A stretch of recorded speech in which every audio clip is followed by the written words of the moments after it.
বেশ কিছু সময় ধরে বাংলাদেশের জাতীয় সঙ্গীত নিয়ে একটা বিতর্ক শুরু হয়েছে। অনেকে দাবি করতেছে যে রবীন্দ্রনাথ ঠাকুরের রচিত আমার সোনার বাংলা এই গান স্বাধীন বাংলাদেশ বা পূর্ব বাংলার মানুষের জাতীয় সঙ্গীত হিসেবে সম্পূর্ণ বেমানান। এই দাবি শুনে বাঙ্গু প্রগতিশীলদের পিলা চমকায় গেছে। তারা গেল গেল সব গেল সর তুলছে। এক বাঙ্গু প্রগতিশীল সঞ্জিদা খাতুন তার পরলোক গমনের পর তার শেষকৃত্যে রবীন্দ্রসঙ্গীত দিয়ে সম্পন্ন করেছে। দেখেছেন কি আর কমু। এমনকি বাঙ্গু প্রগতিশীল হিসেবে নিজেকে জাহির করা কচু খেতি এককালে মোডা আজিজ আর সন্ত্রাসী হারিসের ব্যবসায়িক পার্টনার দুই সিঙ্গালা ছাগল ডাবল ড্রপ আউট ওই পর্যন্ত ঘোষণা দিছে রবীন্দ্রসঙ্গীত আমার সোনার বাংলা বাংলাদেশের লক্ষ কোটি মানুষের হৃদয়ের গান এবং এটা নাকি আমাগো ন্যাশনাল ভ্যালুজ বহন করে। হ্যাঁ, হালাই ন্যাশনাল ভ্যালুজ বুঝে। হ্যাঁ, উমেন খুব বুঝা ফেলিছে ন্যাশনাল ভ্যালুজ। শালা double drop out national values বাপ রে বাপ। হ্যাঁ, ডাবল ড্রপ আউটের ইতিহাস জ্ঞান এমনিতেই হাস্যকর ভাবে কম, অথচ এই ডাবল ড্রপ আউট কয়েকদিন আগে আল্লামা ইকবালের নামে ঢাকা বিশ্ববিদ্যালয়ের হল নামকরণের দাবিতে ক্ষুব্ধ হয়ে কইছিল মীর জাফরের নামেও হল করা উচিত। আল্লামা ইকবাল উপমহাদেশের মুসলমানদের মধ্যে সর্বশ্রেষ্ঠ দার্শনিক, যাকে বিংশ শতাব্দীর অন্যতম গুরুত্বপূর্ণ মুসলিম দার্শনিক হিসেবে প্রাচ্য এবং পাশ্চাত্যে উভয় জায়গাতে বিবেচনা করা হয়। ইকবাল 1938 সালে মৃত্যুবরণ করেন, 1971 সালের বাংলাদেশের স্বাধীনতা সংগ্রামের 33 বছর আগে। এমনকি ভারত ভাগ হওয়ার আগেই উনি মারা গেছেন। অথচ ইনাকে নিয়ে একচু খ্যাতি এবং বাঙ্গ প্রগতিশীলদের চুলকানির অভাব নেই। অথচ ঢাকা বিশ্ববিদ্যালয়ে ইকবালের নামে আগেও ছিল হল, যেটাকে ইসলামোফোবিক আওয়ামী বামেরা 71 সালের পর নাম পাল্টায় অন্য সব হলের সাথে ইকবাল হলের নাম পাল্টায় সার্জেন্ট জহুরুল হক হল করে। যে জহুরুল হক হল 60-এর দশকে আগরতলাতে পাকিস্তানের বিরুদ্ধে বিদ্রোহ এবং বিভিন্ন সেনানিবাসে বিডিআর বিদ্রোহের মতো গণহত্যা করার ষড়যন্ত্রে জড়িত ছিল, ইন্ডিয়ার সাথে আর কি, ইন্ডিয়ার পরিকল্পনায়। আর একটা হইল জিন্না হলের নাম পাল্টায় রাখা হয় সূর্য সেনের নামে। ইতিহাসে মীর জাফর কারা সেটা খুব স্পষ্ট। কচুক্ষেত এবং বাঙ্গু প্রগতিশীলদের ইতিহাস নিয়ে জ্ঞান বুদ্ধি অত্যন্ত সীমিত। পলাশির যুদ্ধের পর মীর জাফর এবং তার ছেলে নাজমুদ্দৌলা সাইফুদ্দৌলা এবং মুবারকউদ্দৌলা 50 বছর মুর্শিদাবাদে ইংরেজদের প্রোটেকশন থেকে শান শওকতের সাথে নবাবী জীবনযাপন করত, যেমনটা করত মুজিব, হাসিনা। ধানমন্ডি এবং গণভবনে থেকে ভারতের প্রোটেকশনের ছত্রছায়ায়। তখন নবাবের বিরুদ্ধে কেউ কিছু বললেই গর্দান যাইতো। পলাশির যুদ্ধের লেগেসি যুদ্ধের সাথে সাথেই নির্ধারিত হয় নাই, ইতিহাসে সেটা অনেক পরে নির্ধারণ করছে। আওয়ামী বাং প্রগতিশীলরা হচ্ছে ইতিহাসের আসল মীর জাফর, রায় দুর্লভ, ইয়ার লতিফ, জগৎ শেঠ। মীর জাফর পলাশির যুদ্ধের পর নিজের গদিতে বসার জন্য লর্ড ক্লাইভের সাথে দেখা করতে যায়। নিজের সাঙ্গ পাঙ্গদের নিয়ে সোহরাওয়ার্দীর বডিগার্ডও একই কাম করেছিল। সোহরাওয়ার্দীর বডিগার্ড আবার নিজের অফিসে ইন্দিরা গান্ধীর ছবি ডেস্কে রাখতো। মীর জাফরও মনে হয় ক্লাইভের ছবি এভাবে নিজের দরবারে রাখতো না। এইভাবে ঢাকা বিশ্ববিদ্যালয় এবং সারা দেশে এই সমস্ত হিন্দুত্ববাদী এবং ভারতীয় চরদের নামে হলের নামকরণ করা হইল। এই সমস্ত স্থাপনার নাম পাল্টাইতে হবে। ছাত্র জনতা এবং ক্ষুদ্র ভ্রাতা ভগিনীরা নিজেরাই এটা করবে। এইবার আসি জাতীয় সঙ্গীতে আমার সোনার বাংলা গান নিয়ে। আমার সোনার বাংলা গানের ইতিহাস কি, এই গানের মানে কি, কবে, কোথায়, কোন প্রসঙ্গে এই গান কম্পোজ করা হয়েছিল, এটা জানতে হইলে আমাদের বঙ্গভঙ্গের ইতিহাস জানতে হবে। বঙ্গভঙ্গ কি? 1899 সালে লর্ড কার্জন ব্রিটিশ ভারতে ভাইসরয় হিসেবে আসেন। তখন ব্রিটিশ ভারতের প্রদেশগুলো ছিল Bengal presidency, Madras presidency, Bombay presidency, Yukta Pradesh, Madhya Pradesh, Punjab. Bengal প্রেসিডেন্সির এবং সমগ্র ব্রিটিশ ইন্ডিয়ার রাজধানী ছিল সাহেবদের তৈরি করা শহর কলকাতায়, কল্লোলিনী তিলোত্তমা কলকাতা। বেঙ্গল প্রেসিডেন্সি আকারে অনেক বড় থাকায় সেটা একজন লাট সাহেবের পক্ষে শাসন করা দুরূহ ব্যাপার ছিল। 1900 সালের বেঙ্গল প্রেসিডেন্সি আকারে এত বড় ছিল, এর মধ্যে বর্তমান বাংলাদেশ, আসাম, পশ্চিমবঙ্গ, বিহার, উড়িষ্যা, ছত্তিশগড়, ঝাড়খণ্ড অন্তর্ভুক্ত ছিল। তার উপরে ছিল সেই যুগের দুর্গম যাতায়াত ব্যবস্থা। এর ফলে 1903 সালে ব্রিটিশ ভারত সরকারের সেক্রেটারি রিজলি সাহেব ভাইসরয় লর্ড কার্জনকে একটা চিঠি দেন। এতে প্রস্তাব করা হয় বেঙ্গল প্রেসিডেন্সিকে দুই ভাগে ভাগ করা, পূর্ব দিকের অংশকে পূর্ববঙ্গ এবং আসাম নামে নতুন একটা প্রদেশ তৈরি করতেন। নতুন প্রদেশের রাজধানী হবে ঢাকা শহর। লর্ড কার্জন এই প্রস্তাবে সম্মতি প্রদান করে। এর ফলে 16 অক্টোবর 1905 সালে লর্ড কার্জন নতুন প্রদেশ পূর্ববঙ্গ এবং আসামের গোড়াপত্তন করে ঢাকাকে রাজধানী করেন। এইভাবে মুঘল যুগে শায়েস্তা খান এবং শাহজাদা আজিমুস-শানের পর 200 বছর অতিবাহিত হয়ে ঢাকা আবার রাজধানী হিসেবে আত্মপ্রকাশ করে।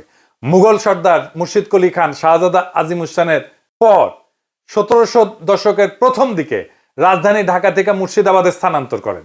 এরপর শুরু হয় বাংলায় হিন্দুত্ববাদীদের আন্দোলন, যেটা সন্ত্রাসবাদের রূপ নেয়। কলকাতার হিন্দু বাবুরা একদম বিক্ষোভে ফেটে পড়ে।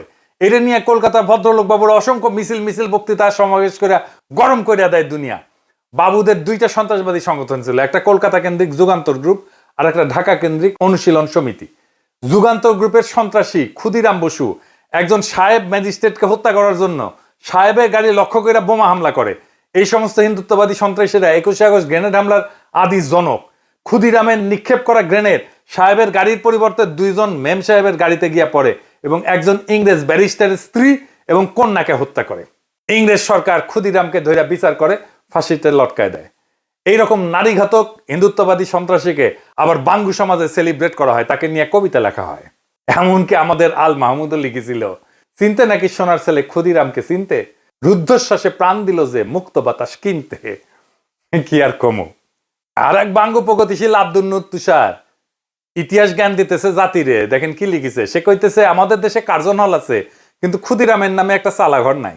ইংরেজদের দালাল নবাবদের মঞ্জিল আছে, মানে আহসান মঞ্জিল আর কি, কিন্তু প্রীতিলতার একটা ভালো ভাস্কর্য নাই। মানে আছে কিন্তু ভালো নাই, কুটি আছে প্রীতিলতার ভাস্কর্য, জানাইন তো। হ্যাঁ, খারাপ ভাস্কর্যটাই কুটি আছে, একটু জানবার চাই, হ্যাঁ না, ব্যবস্থা করা লাগবে। আরো লিখেছে সূর্য সেন, প্রীতিলতার, ক্ষুদিরামেরা আমাদের বীর শ্রেষ্ঠদের পূর্বপুরুষ। জমিদারদের ল্যাঠাল যারা, জমিদারি চলে যাবে জন্য যারা ইংরেজদের শাসাইবে তাই অস্ত্র হাতে তুলে নিছিল, তারা নাকি আমাদের বীর শ্রেষ্ঠদের পূর্বপুরুষ। আমি যাই কই, এই প্রীতিলতা, সূর্য সেন আর ক্ষুদিরাম নিয়া বাঙ্গু প্রগতিশীলদের চুলকানিটার একটু বিস্তারিত বোঝা দরকার।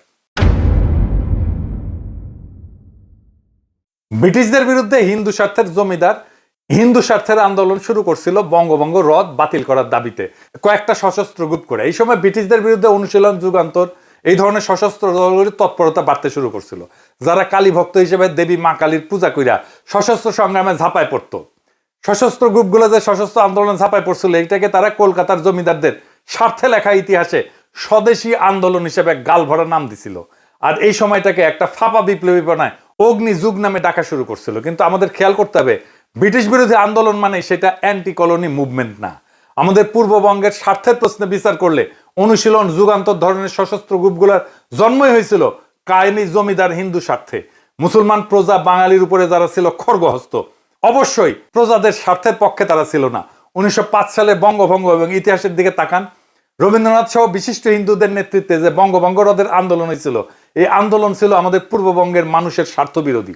জমিদার বাঙালির সাথে ঘা মারছিল এই বঙ্গভঙ্গ, কারণ নতুন প্রশাসনিক ব্যবস্থার কারণে কলকাতার প্যারালাল ঢাকা একটা নতুন রাজধানী হয়ে উঠতেছিল। ফলে পূর্ববঙ্গ থেকে কলকাতা শহরে কৃষির উদ্বৃত্ত সাপ্লাই লাইন অনিশ্চিত হয়ে পড়তেছিল। পূর্ববঙ্গের কৃষির উদ্বৃত্ত দিয়ে তৈরি হয়েছিল কল্লোলিনী, তিলোত্তমা কলকাতা। আর এই ঘটনার পটভূমিতে কথিত ফাঁকা আলাপের স্বদেশী আন্দোলনের সূত্রপাত। তাহলে হিসাব করেন যে বঙ্গভঙ্গ ব্রিটিশেরা চালু করছিল পিছিয়ে থাকা পূর্ববঙ্গ আসামের মুসলমানদের স্বার্থের পক্ষে, যেখানে রাজধানী হিসেবে ঢাকা শহর গুরুত্বপূর্ণ হওয়ার সুযোগ তৈরি হইতেছিল। এখানে আপনি কার পক্ষে যাইবেন? যে জমিদার বাবুরাই বঙ্গভঙ্গ বাতিল করলেন তাদের পক্ষে? যে অনুশীলন, যুগান্তর ধরনের সশস্ত্র গ্রুপগুলো ছিল জমিদার শ্রেণীর স্বার্থে, আপনি কি তাদের হিরো বানায় বন্দনা করবেন? আপনার চাষাভূষা পূর্বপুরুষদের সাথে গাদ্দারি করতেছেন? প্রীতিলতা, ক্ষুদিরাম কিংবা সূর্য সেনারা ছিল সরাসরি জমিদার হিন্দুর স্বার্থের লোক, এবং তাদের আন্দোলন কলকাতার শাসকদের আন্দোলন। স্বদেশী আন্দোলন এবং অগ্নিযুগ ছিল জমিদারদের সশস্ত্রতা। একে হিন্দু মুসলমান নির্বিশেষে সকল প্রজাকে আপন মনে করবে। বিশেষ করে পূর্ববঙ্গের মুসলমান প্রজা যারা আজকের বাংলাদেশের মানুষ, তাদের লড়াকু পূর্বপুরুষ হাজী শরীয়তুল্লাহ বা তিতুমিরেরা। আমাদের উত্তরসূরি হিসাবে আমরা কেন প্রীতিলতা, ক্ষুদিরাম কিংবা সূর্য সেনদের আমাদের হিরো বলে মনে করব, যেখানে এরা সরাসরি জমিদার স্বার্থের লোক? জমিদার তাদের অর্থদাতা ছিল, টাকা দিত, চান্দা দিত জমিদারেরা। এবং এই আন্দোলনটাই স্বদেশী আন্দোলন, অগ্নিযুগ, এটা ছিল জমিদারদের আন্দোলন, তাদের জমিদারি রক্ষার আন্দোলন, তাদের শোষণ রক্ষার আন্দোলন। হাসিনার হইয়া ছাত্রলীগ, যুবলীগ যেমন নাম ছিল বর্ষা বিপ্লবের সময় 24-এর, ঠিক একই কাজ করছিল সূর্য সেন, প্রীতিলতা, ক্ষুদিরামেরা। ওরা ছিল জমিদারের ল্যাঠাল, যেরকম ছাত্রলীগ ছিল আওয়ামী লীগের হাসিনার ল্যাঠাল। যে জমিদার ব্যবস্থায় আপনার পূর্বপুরুষদের বঞ্চিত করে রাখা হইতো, এই সশস্ত্র গ্রুপের লোকজন সেই জমিদারদের ভাড়াটে সন্ত্রাসী। তারা তো আপনার পূর্বপুরুষদের স্বার্থের বিরুদ্ধের লোক। এই জমিদার শ্রেণী তো কখনো আপনার পূর্বপুরুষদের বাঙালি বইলাই স্বীকার করে নাই, মান্যতা দেয় নাই। সেই জমিদার শ্রেণীর ঔরসে আজকাল বাংলা ভাষা শিল্প সংস্কৃতি গড়ে উঠছে। সেটা খুব ভালো কথা, কিন্তু জমিদার হিন্দু তো আপনারা এক্সক্লুড কইরা হিসাবের বাইরে রেখা এই বাংলা ভাষা শিল্প সংস্কৃতির পতন ঘটাইছিল। যে প্রীতিলতার সূর্য সেনের আপনি হিরো বানাইতে চান, তাদের অনুশীলন যুগান্তর ধরনের সশস্ত্র গ্রুপগুলো তো কখনো আপনাকে গোনাতেই ধরে নাই। আপনি তো মুসলমান হলে ঢুকতেও পারতেন না অনুশীলন যুগান্তরে। শুধু তাই না, এরা তো আপনারই স্বার্থ বিরোধী। সাধারণভাবে ঢাকাকে রাজধানী করার বিরোধী একটা আন্দোলন ছিল। চান্স পাইলে এরা প্রীতিলতা, ক্ষুদিরাম কিংবা সূর্য সেনদের নিয়ে আপনার তথাকথিত প্রগতির কাঁচা আবেগ টক বগায় ফুটতে থাকে। সূর্য সেন, ক্ষুদিরাম, প্রীতিলতার নামে কোনো স্মারক বাংলাদেশে থাকবে না। এই বঙ্গভঙ্গ বিরোধী আন্দোলন নিয়ে রমাপ্রসাদ ভাস্কর একটা প্রবন্ধ লিখছিলেন। প্রবন্ধটার নাম বঙ্গভঙ্গ এবং রামেন্দ্র সুন্দর ত্রিবেদী। এই প্রবন্ধে সেই আন্দোলনে রবীন্দ্রনাথ ঠাকুর ওরফে রঠার ভূমিকার বিস্তারিত বর্ণনা আছে। পূর্ব বাংলার চাষা মুসলমানদের জন্য যে এক আলাদা রাজ্য হচ্ছে, এটা কলকাতার বাবুরা মেনে নিতে পারে না। এই জন্যই তাদের এত হাউকাউ আন্দোলন, সন্ত্রাসী কর্মকাণ্ড। ওই আন্দোলনের সময় 25শে আগস্ট 1905 সালে কলকাতার টাউন হলে একটা সভা অনুষ্ঠিত হয়। সেটা ছিল বঙ্গভঙ্গের বিরুদ্ধে একটা প্রবন্ধ পাঠের আসর। বাবুরা নাম দিছিল অবস্থা এবং ব্যবস্থা। ওই আসরে রবীন্দ্রনাথ তার সদ্য রচিত আমার সোনার বাংলা গানটা প্রথম পরিবেশন করে। বাবুরা রঠাকে বঙ্গভঙ্গ আন্দোলনের চারণ কবি হিসেবে নিযুক্ত করে। রঠা উত্তেজিত মাসখানেকের মধ্যে 20 থেকে 25টা উত্তেজনাকর গান রচনা করে ফেলে। এরপর 27শে সেপ্টেম্বর রঠার সভাপতিত্বে 18/4 অক্রুর দত্ত লেনে একটা সভা অনুষ্ঠিত হয়। সেখানে রঠা সর্বপ্রথম রাখি বন্ধন প্রথা চালু করার প্রস্তাব দেন এবং এই উপলক্ষে রাখি সঙ্গীত বাংলার মাটি বাংলার জল এই গানটা রচনা করেন। বাংলার মাটি বাংলার জল, বাংলার বায়ু বাংলার ফল, পূর্ণ হোক পূর্ণ হোক পূর্ণ হোক হে ভগবান। 50,000 কণ্ঠে উচ্চারিত বন্দে মাতরম ধ্বনির মধ্যে সুরেন্দ্রনাথ বন্দ্যোপাধ্যায় সভাপতির অভিভাষণ পাঠ করেন। বাংলায় সেটা রবীন্দ্রনাথ পাঠ করেন। রবীন্দ্রনাথ তাদের মধ্যে ছিলেন এবং তার নতুন গান ওদের বাঁধন যতই শক্ত হবে ততই বাঁধন টুটবে গাইতে থাকেন। এরপর রবীন্দ্রনাথ তার আর একটা গান ধরেন, তা হইল বিধির বাঁধন কাটবে তুমি এমন শক্তিমান।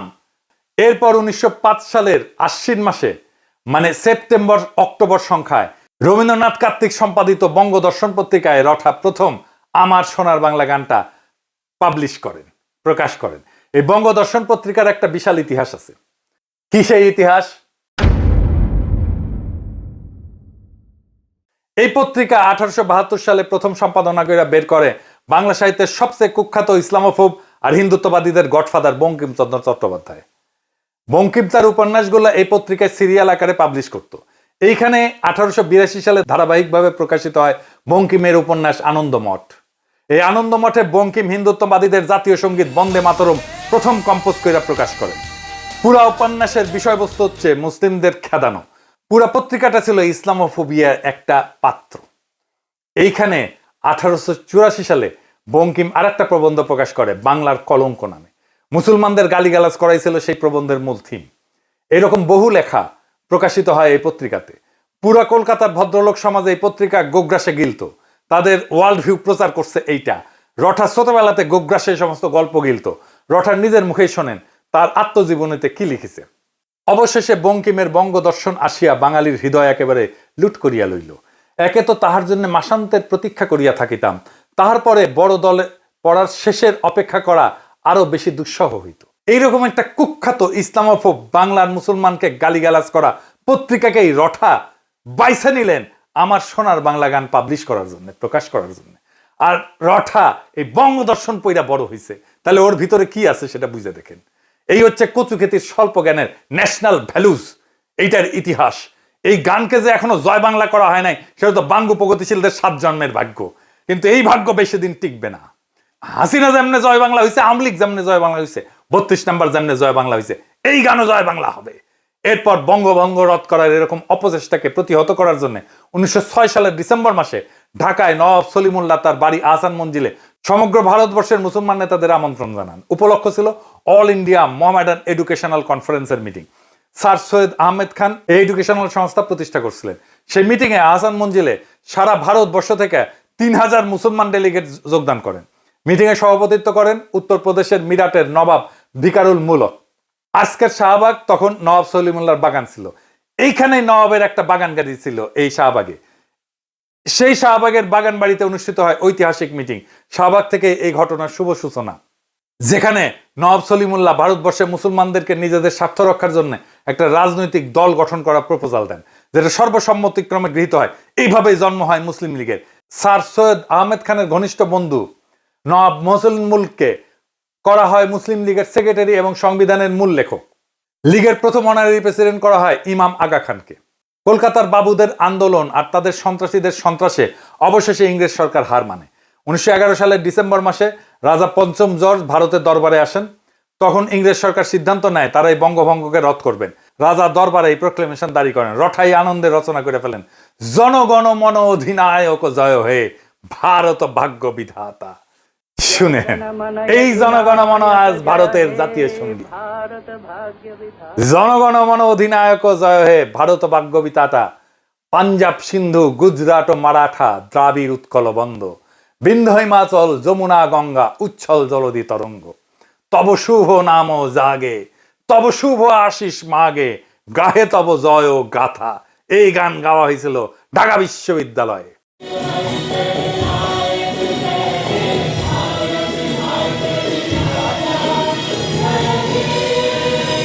রটা নিয়ে একটা মজার গল্প শোনায়। রটা কিন্তু মেয়েলি ভয়েসে কথা কইতেন। এটা নিয়ে প্রখ্যাত সাহিত্যিক সাংবাদিক আবুল কালাম শামসুদ্দিনের একটা ঘটনা আছে উনার আত্মজীবনীতে, অতীত দিনের স্মৃতি বইতে। আবুল কালাম শামসুদ্দিন তার বন্ধু কাজী নজরুল ইসলামের সাথে সত্যেন্দ্রনাথ দত্তের মৃত্যুতে আয়োজিত একটা স্মরণ সভায় গেছিলেন। সেখানকার অভিজ্ঞতা শুনেন।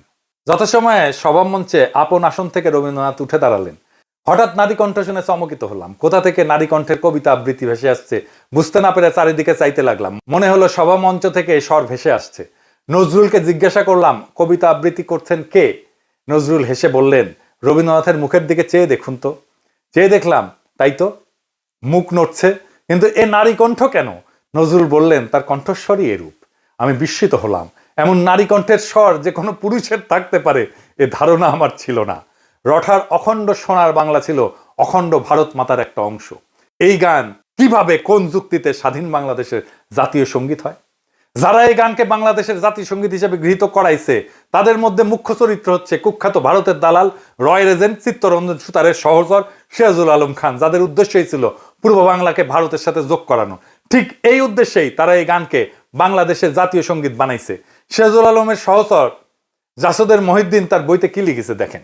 সিরাজুল আলম খান তখন কলকাতার ভবানীপুরে রাজেন্দ্র প্রাসাদ রোডের চিত্তরঞ্জন সুতারের বাড়িতে ঘুমায়। হ্যাঁ, ওর বাড়িতেই থাকতো। চিত্তরঞ্জন সুতারের কার্যকলাপ আমি আগের এপিসোডে আলোচনা করছি। সুতার বাংলাদেশেও রয়ের ফান্ডিং নিয়ে সশস্ত্র বঙ্গভূমি আন্দোলন করছিল। এই সুতার 71 সালে ইন্দিরা গান্ধীকে বারবার বলছিল ভারত মাতা যেন বাংলাদেশকে সম্পূর্ণভাবে নিজের সাথে যুক্ত করিয়া পশ্চিম বাংলার সাথে যোগ করে রবীন্দ্রনাথের অখণ্ড সোনার বাংলা প্রতিষ্ঠা করে। জাতীয় সঙ্গীতের সিদ্ধান্ত সিরাজুল আলম খান কিভাবে নেয় সেটা এখন শুনেন। 2 মার্চ বিকালে সিরাজুল আলম খান ইকবাল হলের ক্যান্টিনে ছাত্রলীগের একদল নেতা কর্মীকে নিয়ে বসলেন। কিছু কিছু বিষয়ে দ্রুত সিদ্ধান্ত নেওয়ার দরকার ছিল। তিনি কিছু একটা বলছেন আর কেউ একজন নোট নিচ্ছেন। তিনি বললেন, জাতীয় পতাকা কেমন হবে? কয়েকজন বলল, আজ বটতলায় যেটা তোলা হয়েছে সেটাই হোক। জাতীয় সঙ্গীতের প্রসঙ্গ উঠতেই দ্বিজেন্দ্রলাল রায়ের ধনধান্যে পুষ্পভরা গানটির প্রস্তাব এলো। কিন্তু এর দুটো সমস্যা ছিল। প্রথমত, গানটার কোথাও বাংলা বা বাংলাদেশ শব্দটি নেই। দ্বিতীয়ত, গানটার কোনো রেকর্ড পাওয়া যায় না।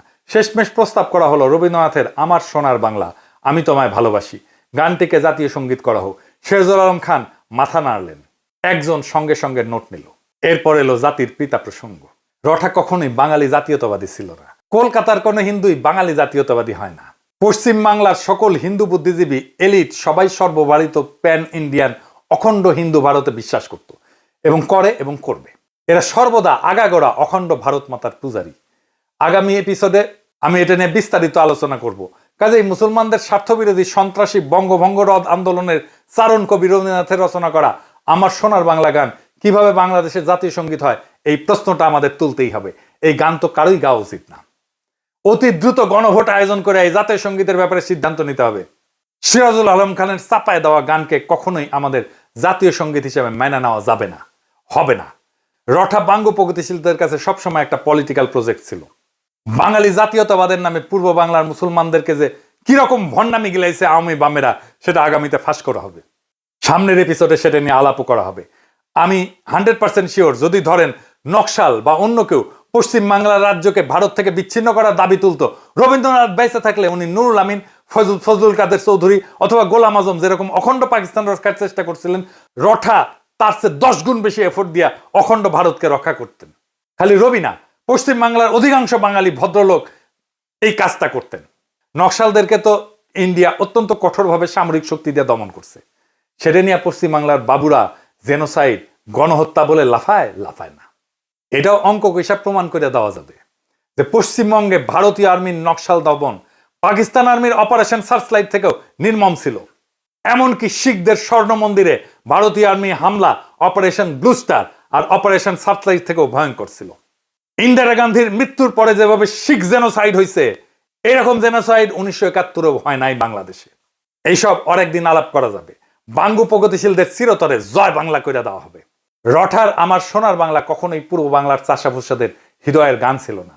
এটা ছিল হিন্দু জমিদারদের, কলকাতার বাবুদের শোক গাথা, যারা ঢাকাকে রাজধানী হইতে দেয়নি, যারা পূর্ব বাংলার মুসলমানকে বাঙালি মানেনি, আর রবীন্দ্রনাথকে বানাইছিল সেই আন্দোলনের চারণ কবি। এখন সেই গান আমাদের মাথায় চাপায় দেওয়া বলা হয় এটাই আমাদের জাতীয় সত্তা, এটাই আমাদের ন্যাশনাল ভ্যালুজ। কিন্তু ইতিহাস বদলায়, বাতিলের খাতা থেকে উঠে আসে নতুন সত্য। পূর্ব বাংলার চাষাভুষা মেহনতি মুসলমান যারা একদিনে গান গাইতে বাধ্য ছিল, আজ ইতিহাস আপনাকে প্রশ্ন করতেছে আপনি কার শোক গাথা গাইতেছেন আপনার জাতীয় সঙ্গীত হিসেবে। তারেক রহমান আর বিএনপিকেও বলতে হবে কেন তারা রঠার গান জাতীয় সঙ্গীত হিসেবে পাইয়া গর্বিত। গর্বটা কোথায়? বাংলাদেশের সাধারণ চাষাভুষা মুসলমানের স্বার্থভঙ্গ কি তাদের গর্ব? জাতীয় সঙ্গীত হইতে হবে সেই গান যা জন্ম নেয় মুক্তির জন্য, প্রজার হৃদয়ে শোষণের বিরুদ্ধে দাঁড়ায়। আমার সোনার বাংলা না, আমাদের চাই আমাদের নিজস্ব, আমাদের আত্মপরিচয় বহনকারী, আমাদের স্বপ্নের প্রতিধ্বনি করা গান। এই লড়াই শুধু গান বদলের না, এটা ইতিহাস পুনরুদ্ধারের লড়াই, বঙ্গভঙ্গ রদ আন্দোলনের চক্রান্ত উন্মোচনের লড়াই, বাঙ্গ প্রগতিশীলদের চাপানো ন্যাশনাল ভ্যালুজের মুখোশ ছিঁড়ে ফেলার সংগ্রাম। এখনই সময় আসছে রঠার লেখা ইতিহাসের বদলে নিজের কলমে নিজের ইতিহাস লেখার, নিজের কলমে নিজের জাতীয় সঙ্গীত লেখার, নিজের কলমে নিজের গৌরবের ইতিহাস লেখার, বাংলাদেশের ভূখণ্ডের এই জনগণের সত্যিকারের জাগরণের ইতিহাস লেখার। এইবার সময় আসছে আমার সোনার বাংলাকে বিদায় জানানোর। নতুন স্বাধীনতার পরে আসবে নতুন জাতীয় সঙ্গীত। জয় হোক চাষাভুষার, জয় হোক ইতিহাসের, জয় হোক জনগণের মুক্তির, আমাদের আবহমান লড়াইয়ের। ইনকিলাব জিন্দাবাদ।